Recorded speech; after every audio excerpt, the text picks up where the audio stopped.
ito guys, kung naalala nyo, ito yung pinost ko na sa reels na ginawa ko. Okay, ang model pala nito ay ano ba model nito? Yan, 39 LTV 900. So Devant. Yan, nagpalit ako ng backlight, so akala ko okay na yung lahat, so wala nang issue.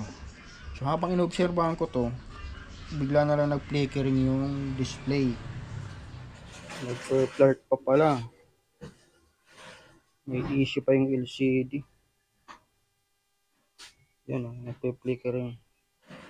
Yan, binuksan ko ulit, chinek ko yung ribbon dito. Dito ako naghang at tinesting natin.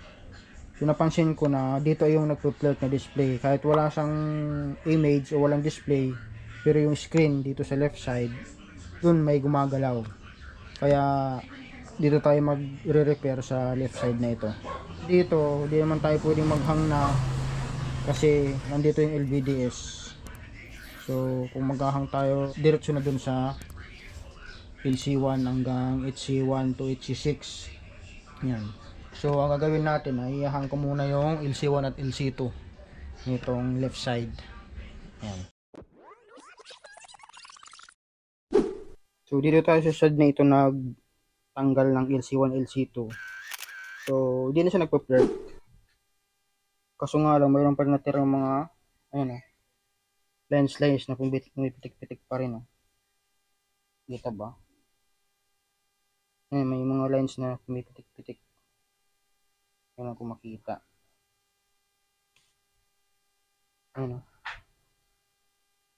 Sabay na rin natin tanggalin yung HC1 hanggang HC6. Ayan. Or try nating magtanggal muna ng ilan. So HC1 to HC3 muna. Try muna natin ganun.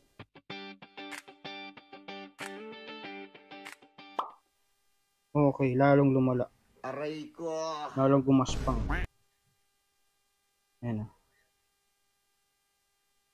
So ang tinanggal natin doon ay C1 hanggang HC3. Tanggalin na lang natin lahat. HC3 hanggang HC6 na. HC4 pala hanggang HC6.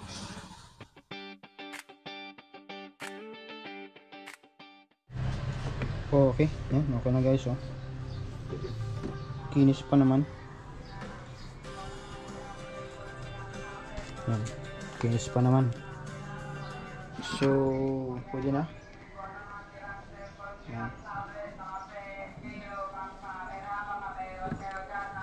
Takpan na lang to, tatakpan ko na lang tapos